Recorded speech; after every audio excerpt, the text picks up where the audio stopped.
Loss is something we all experience, and I think if you ask the average person about loss, you may get an answer about missing someone who is very special to them and is no longer here.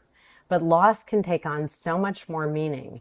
It can be loss of an opportunity, loss of an existing relationship because that relationship has shifted or no longer exists in its original construct.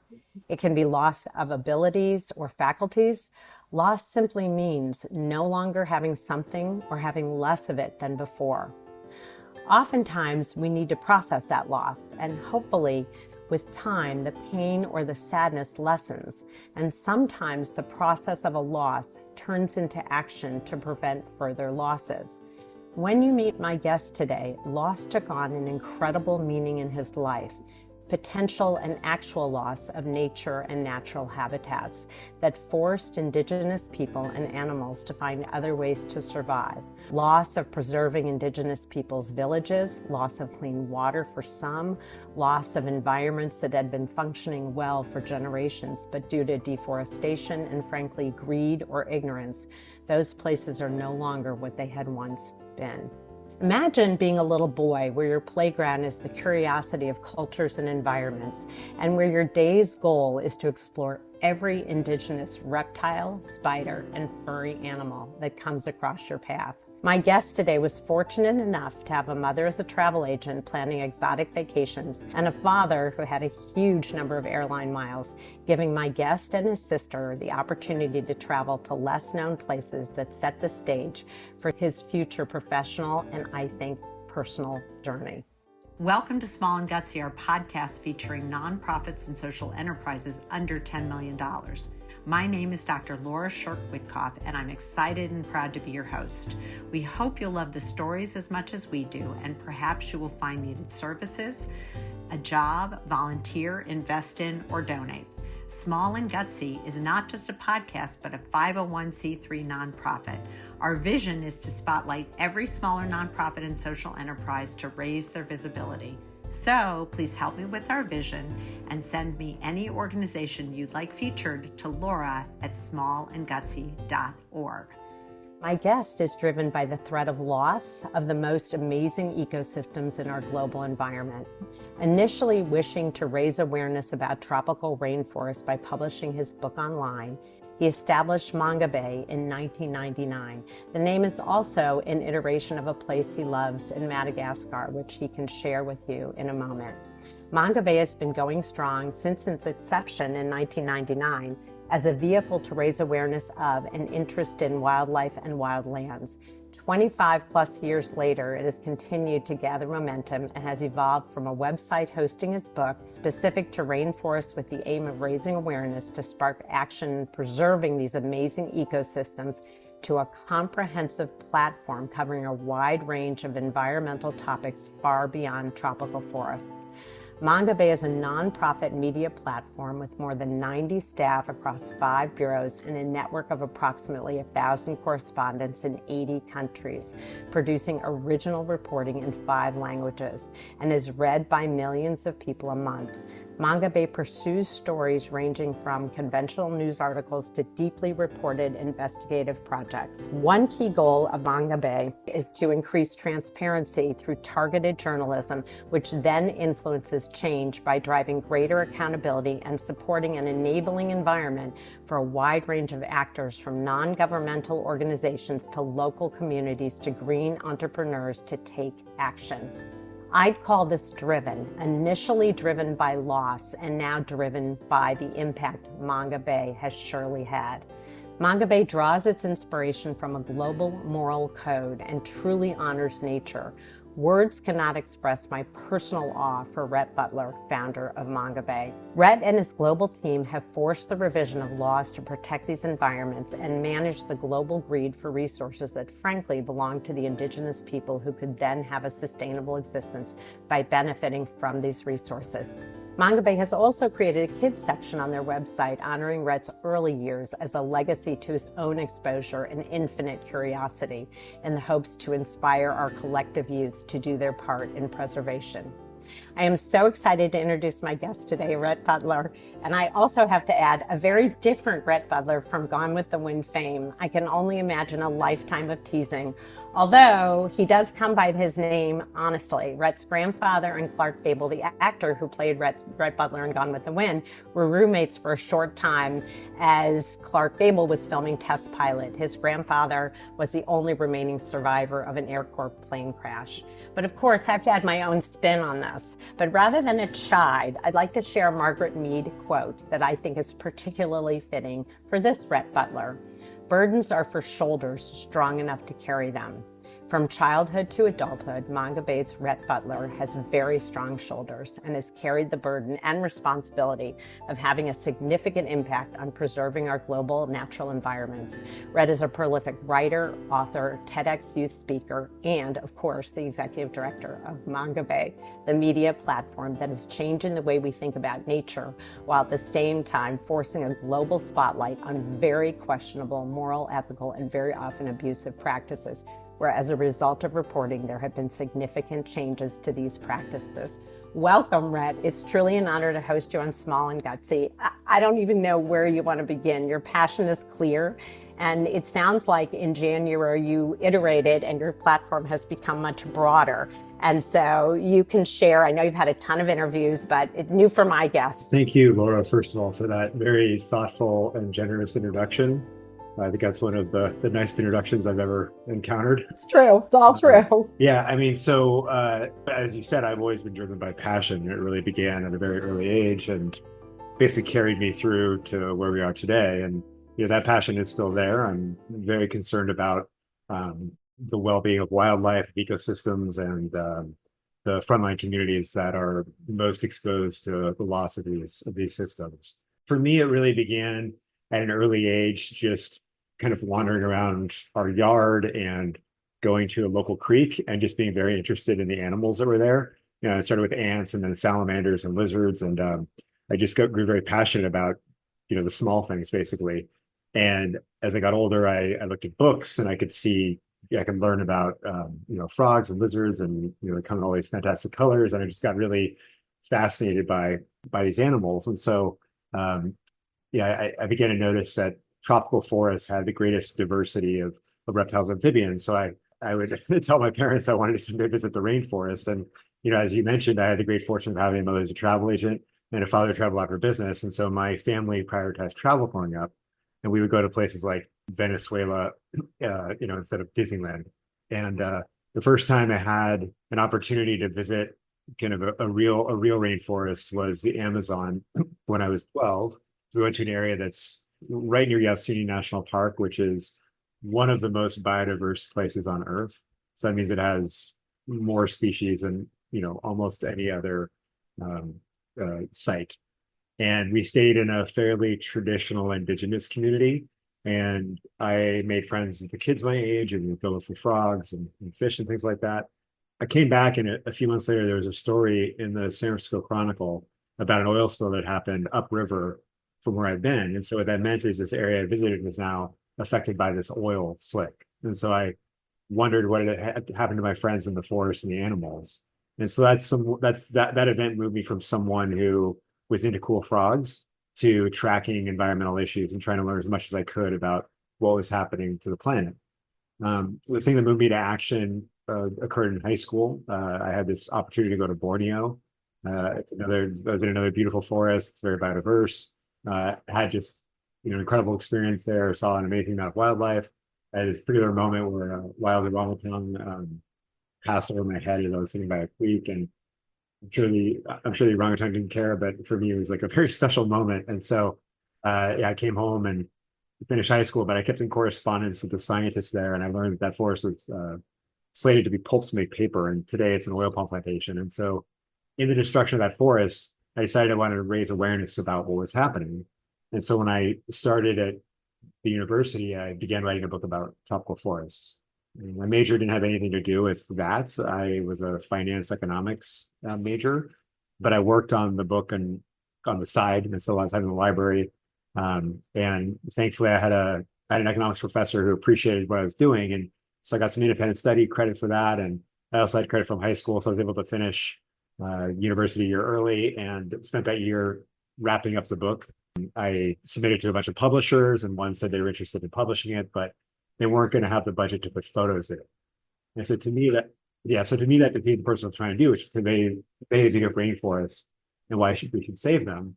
And so, I didn't write this book for money, I wrote it for impact. And so I decided to put the book online so people could read it for free. And I named it after an island off Madagascar, which was a very special place for me.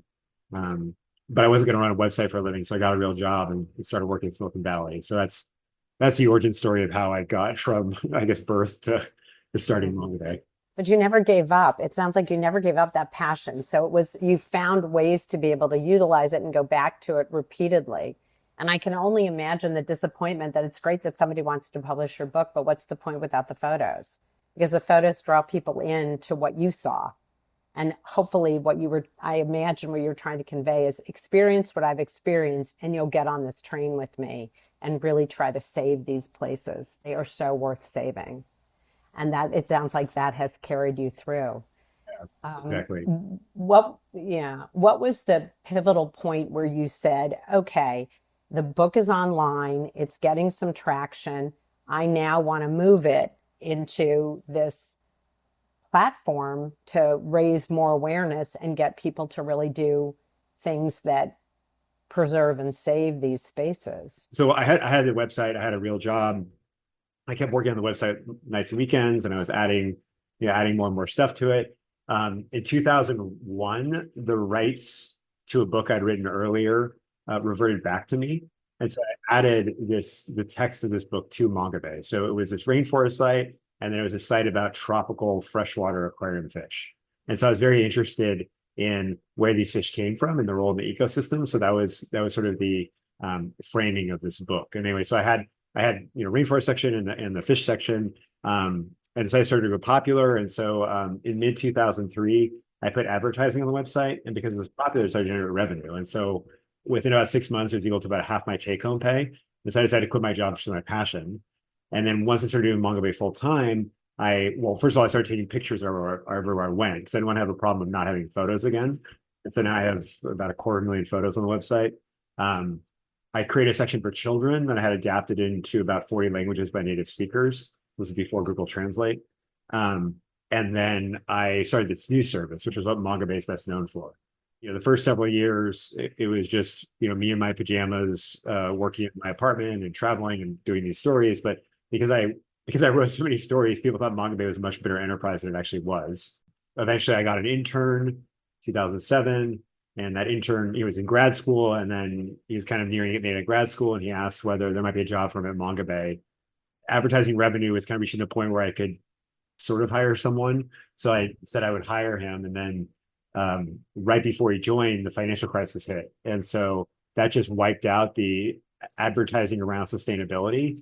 And so Mongabay's resource base just collapsed. But I wasn't going to go back on my commitment to hire him. So I hired him and just lived off savings for, almost 2 years. And we just kept, so we kept going along. Eventually, the advertising came back, traffic grew. But I had all these ideas I wanted to pursue that there was no advertising-based business model for. And so that's sort of like the next stage in Mongabay. Which is then converted to then a nonprofit, is sort of you went that route. So I just have to make a comment about the tropical fish, which I think is so brilliant.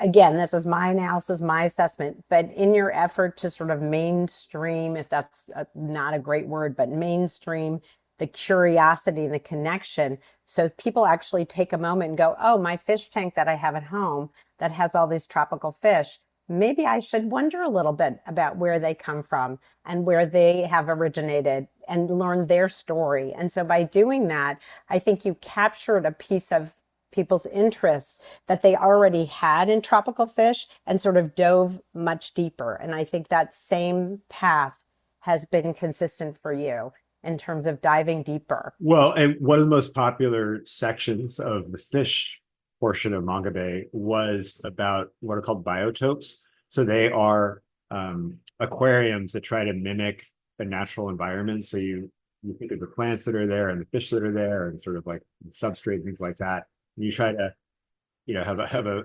facsimile of that ecosystem.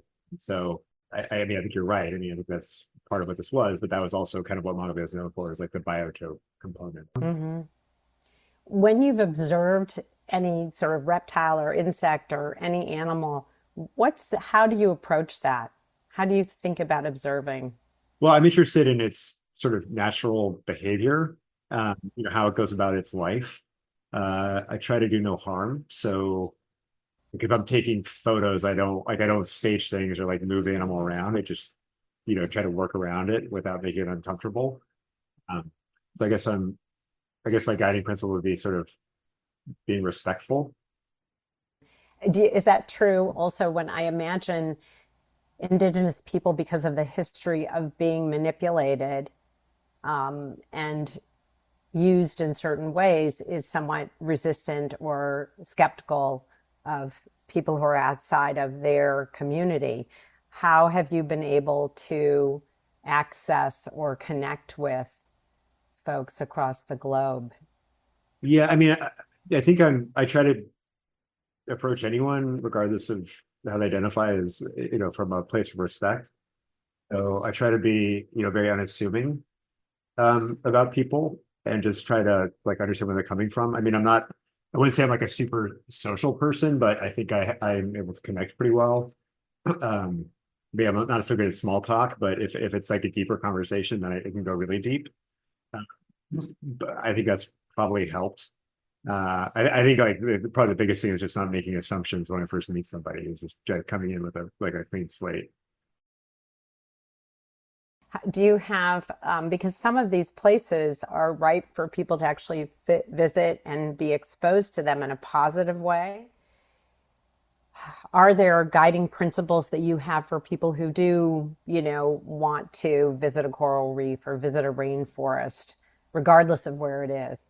I think the most basic thing is just not making a place worse after you visit, leaving it, in the same condition or better, would be kind of my guiding philosophy, I guess. I think there are a lot of issues with kind of over tourism.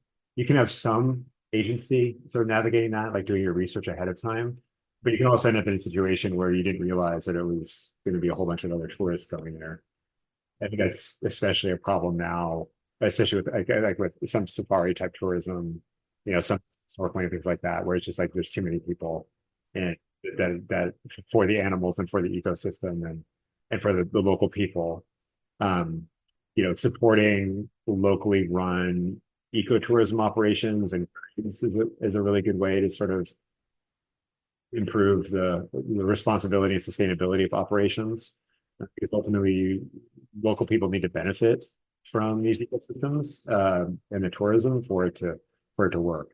So, talk a little bit about Mongabay's iteration into sort of this media platform that you've become. The evolution from a for-profit model to a nonprofit model is really important because it changes fundamentally how we operate as an organization. So, late 2000s, Mongabay is a for-profit based off advertising, and so with an advertising model, you're basically trying to monetize your traffic, so you're trying to maximize your traffic. But I had all these ideas I wanted to pursue that there wasn't an advertising model for, and specifically it was an Indonesian language news service. So I'll talk about that in a second. But I think first it's important to recognize a critical pivot point for me. So I have all these ideas I want to pursue that I think could be much more impactful in the issues I'm trying to work on. But if I pursue that, I'm going to have to abandon doing what I love, which is reporting, and become a manager in fundraising. I didn't have any connections to wealth or to donors. I never run a nonprofit. I'm not a salesperson, so I'm not a fundraiser. So and I was also a manager. So there are all these questions of, am I going to be able to do this? But I was willing to try it and see, and to sort of move forward. And so that was the critical decision point.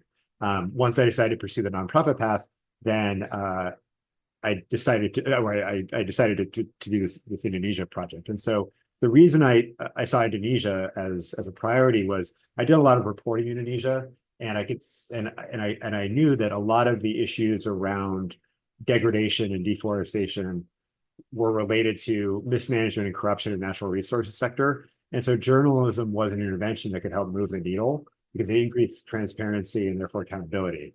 And at the time, there wasn't really much Indonesian language environmental coverage that spanned Indonesia. It might be very local, or it might be like in Jakarta. So there's a gap. And so I thought, well, if there was more coverage of this, it might be able to move the needle and help Indonesia shift from this, like basically blow apart the argument that you couldn't have economic growth without environmental degradation. And so Brazil had sort of proven that in the mid 2000s, but it was like Indonesia's turn next. And so I formed a nonprofit. I submitted some proposals and I got a grant. And so as soon as I got the grant, I announced that I was hiring staff in Indonesia to create this new thing, Mongabay Indonesia. And because Mongabay was already pretty well known in environmental circles in Indonesia for the English language reporting, there was a lot of interest in this opportunity. And so I went over and interviewed about 40 people over the course of a few days, and picked out a team, and they were willing to take this risk of this bule, like a foreigner coming in and saying they're going to do this. They were willing to try it, and so they joined, and we launched the website about a month after the team joined, and then within a month of launching, it was the most popular Indonesian language news service.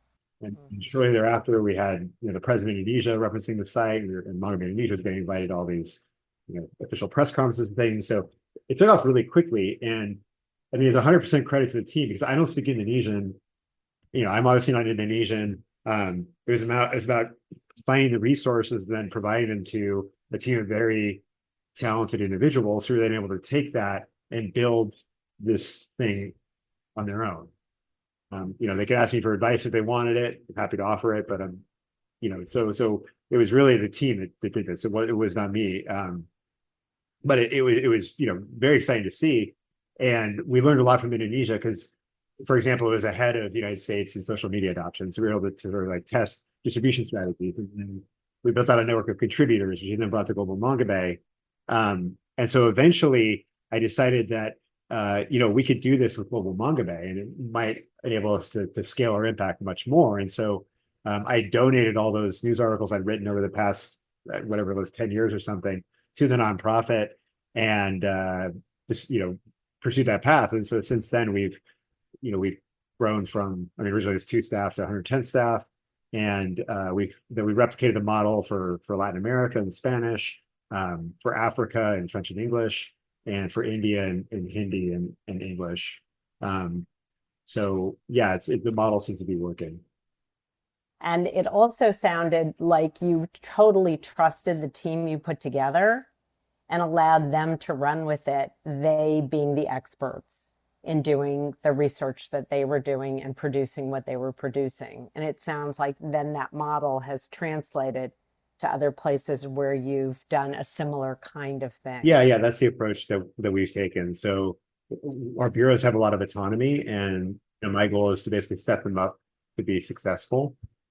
You have to find the right people, obviously, but there are a lot of very talented people out there who are also driven by passion, who are just looking for the opportunity to do something. And thankfully be able to do that for a number of people, and just see it grow over the years.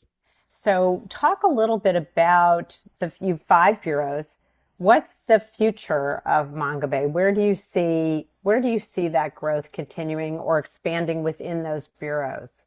Yeah, so last year we published our strategic plan, which lays out our roadmap for the next several years through 2030.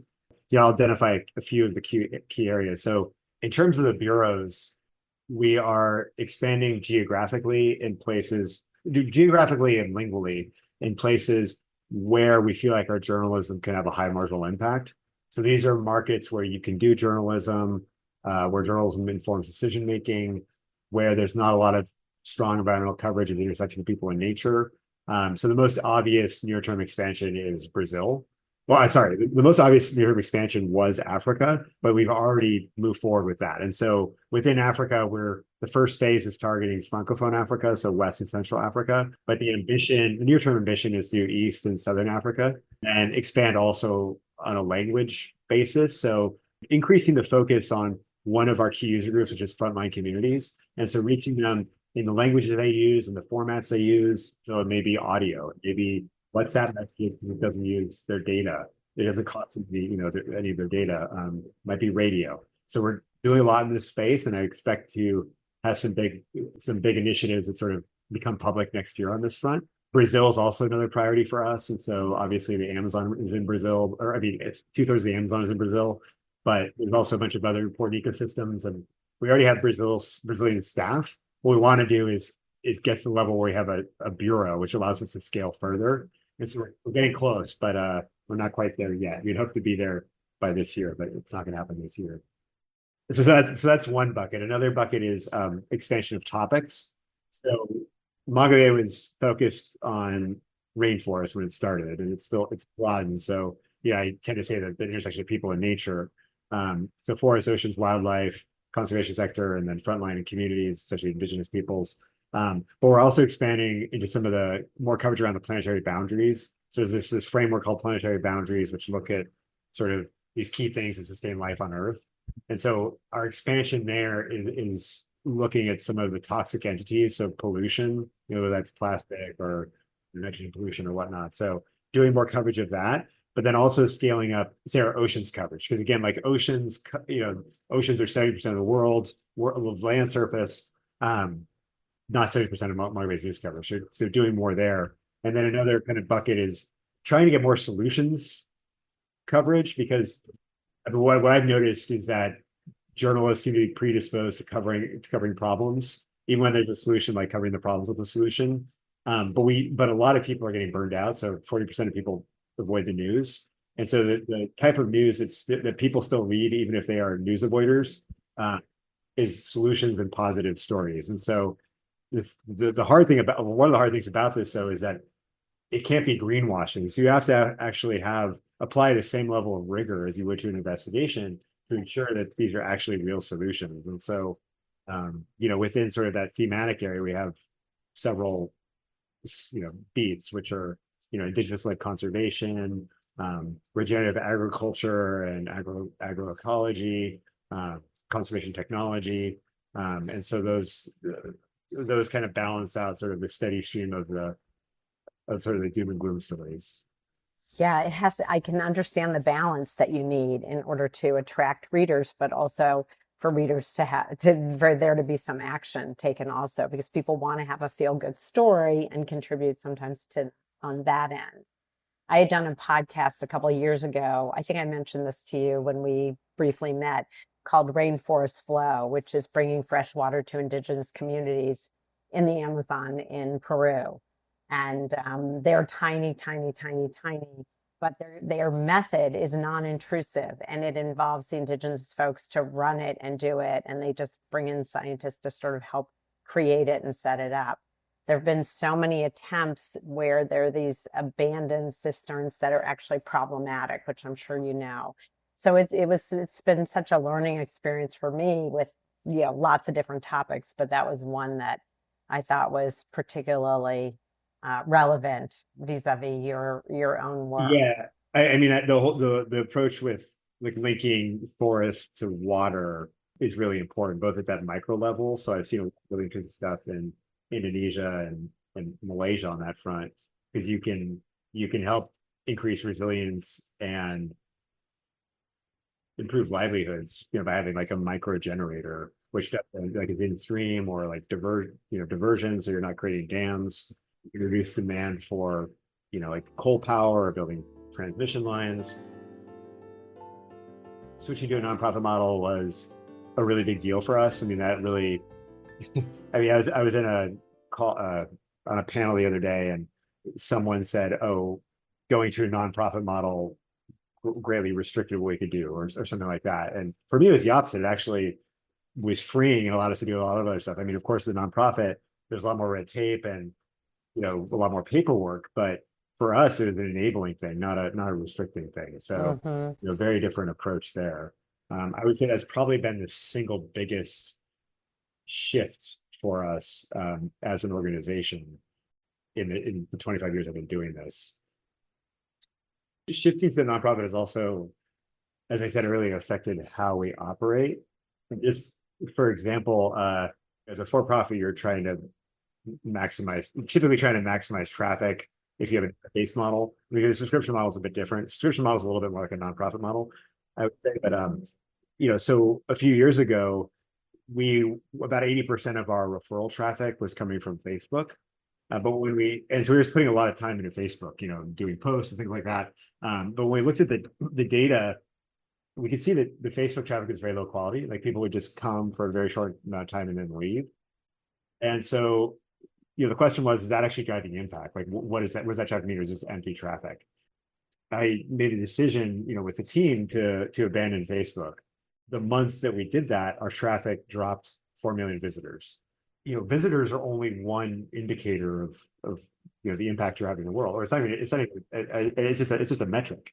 And so we're also tracking the amount of time that people spend on Mongabay. And the amount of time that people spend on Mongabay it actually increased by almost 10%. We reoriented that effort of staff on other platforms that drove better quality traffic. And so again, it was never a decision we would have made as a for-profit, but as a nonprofit, we really want to have impact. So it's targeting those audiences that actually engage and use that information for decision making. Any personal aha moments that you had when, in any of these past 25 plus years? Because I can't imagine going from sitting in your PJs writing and then working, in the tech world, and then all of a sudden sort of shifting. But other aha moments, either with a group of folks or with a bureau that you set up or with an interaction, anything that you want to share? Yeah, so a big moment around forests was the release of this platform called Global Forest Watch. So basically what it did is it aggregated all these different sources of data on forests and put them on a map.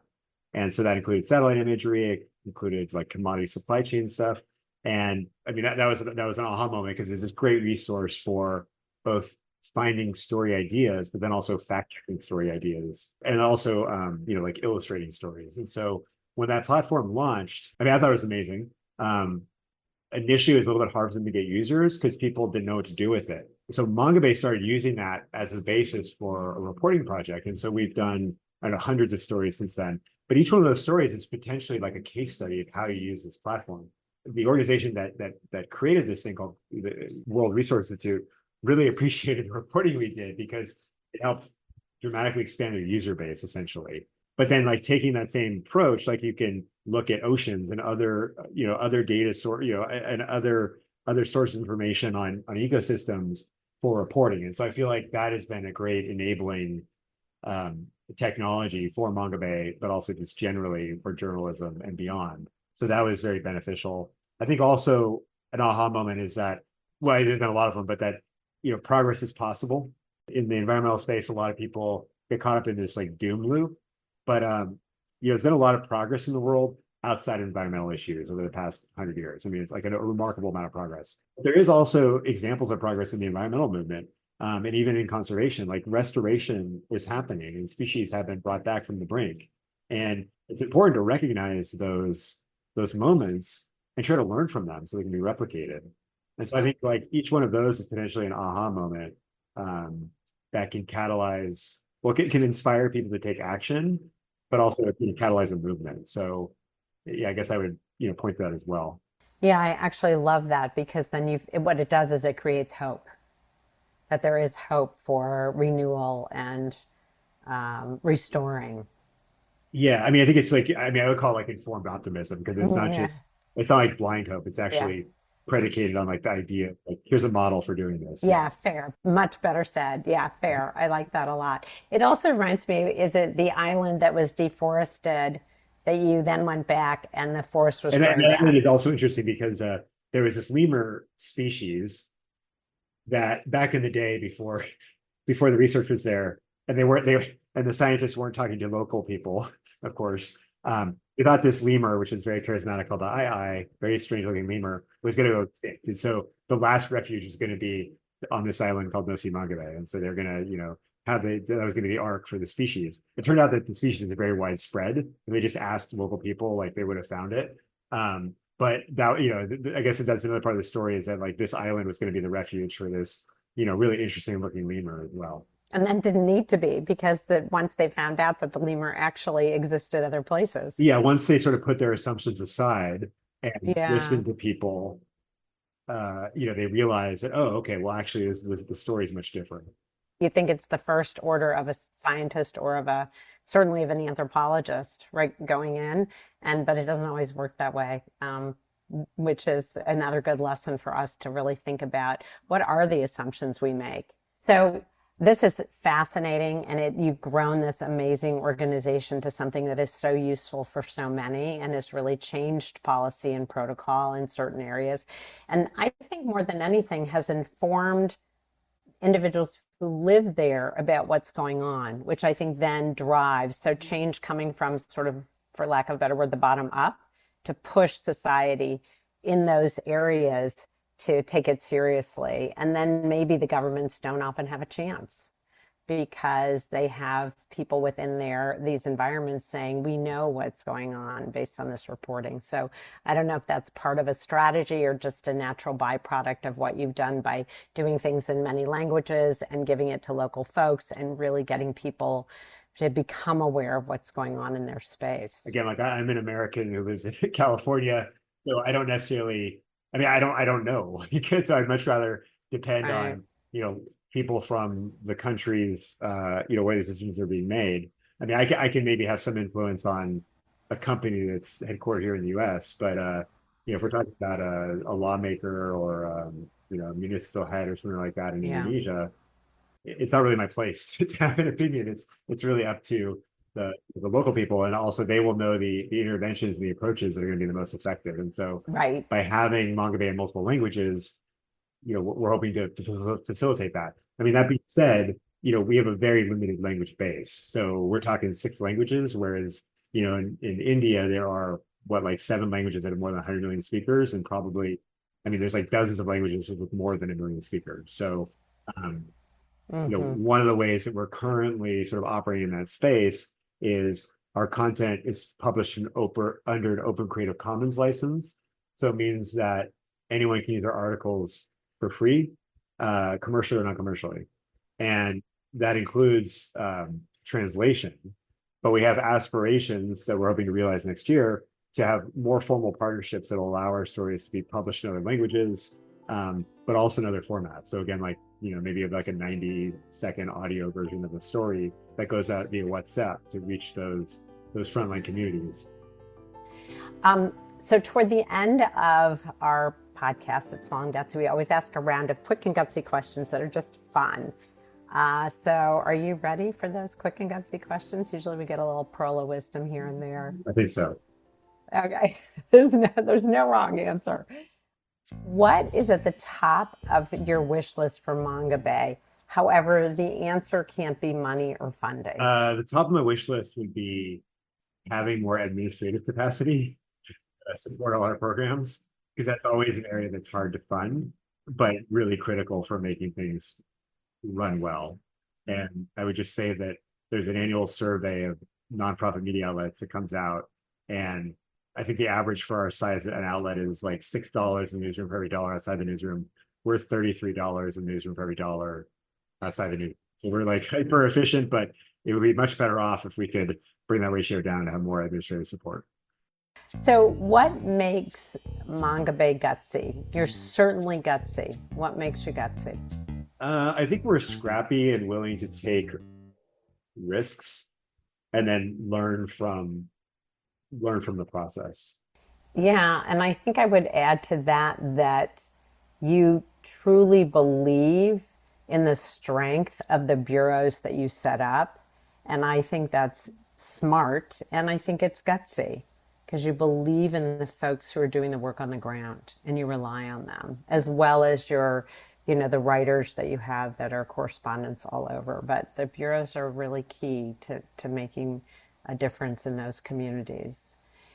What is something that outsiders or even a few insiders don't know about Mongabay? Well, a lot of people still don't know that we're a nonprofit, I guess. It seems like a very obvious thing, but it's just surprising to me the degree to which people don't know that. Okay. And that we depend on donations. That's probably the top thing that comes to mind, but also that we're primarily a global South entity. So about 70% of our staff and roughly that percentage as well of our contributors are, outside the US, Europe, Australia, or Canada.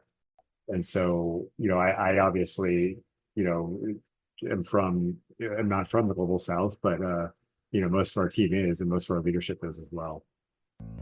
So, if you could get one celebrity or influencer to endorse or talk about your organization, who might that be?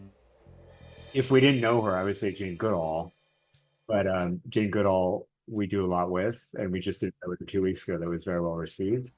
So I guess it would be someone Great. who is like well respected and has a lot of reach. These are they're sort of silly in some way, but they also make you think about who in your space could be a good spokesperson. Jane Goodall, clearly, but you already have her engaged. So, any other last comments or thoughts that you have before we close the podcast? I don't think so. I mean, I really appreciate the thought that you put into the introduction and your questions. Mm. So, yeah, I'm grateful for the opportunity to speak with you, and I just appreciate the time you put into this. Oh, I think what you have done is amazing, and it's a privilege to really have time with you and for you to join this small and gutsy family. Hopefully, you won't remain small for too long. And how do people reach you? So when they want to get in touch with you, or they want to donate, or they want to learn more about Mongabay, where do they Yeah, go? well, if you want to read our news, mongabay.com is our website, and there we have various newsletters. Sign up for our podcast, all other stuff. If you want to learn about the organization itself, that's mongabay.org. We're also present on some social media platforms. I personally don't do much social media other than LinkedIn, which I know sounds very obscure, but I just found that LinkedIn has very high quality engagement. So if you're a LinkedIn user, it's my full name, all one word. So Rhett Ayers Butler. And they can follow you.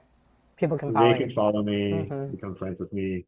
I also have a personal website, which is not that interesting, but I do post some stuff from LinkedIn over there. So not everyone's on LinkedIn. So that's butlernature.com. Yeah. And then my contact information is pretty easy to find, but generally I would propose like those as the places to start. No, that's great. I just want to take a moment and thank you. Thank you for giving me time. You're really busy. You're traveling all over. You're writing. You're managing this organization. You're doing amazing things in the world. And I really appreciate the time you spent with me. I learned a lot. And for all of my listeners, if you do get a chance, watch the videos that are on, read your early story. I thought it was fascinating. I loved reading, there's so many articles, but I could only gather a handful in preparations because there's many, but I found it to be really interesting. And we need way more rep butlers in the world. The bureaus, I congratulate them and your staff for being part of your organization. But your leadership has guided this into a space that feels good to people. They want to contribute. They want to be part of it. Well, thank you very much for saying that, and also for the opportunity to be on the podcast.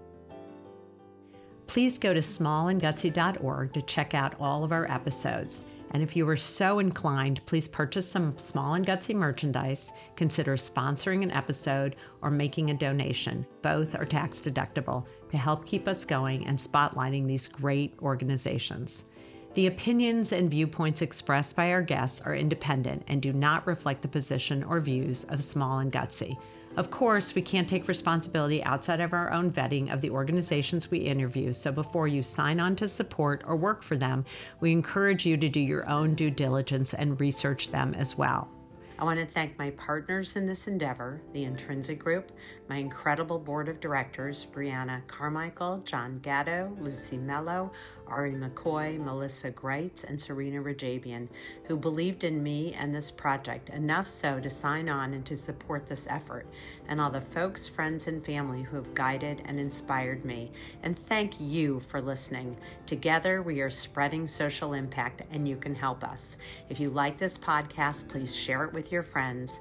And don't forget to email me the name of any organization you feel would benefit from being interviewed. From small and gutsy to big with impact. I'm Laura Witkoff, and thanks for listening.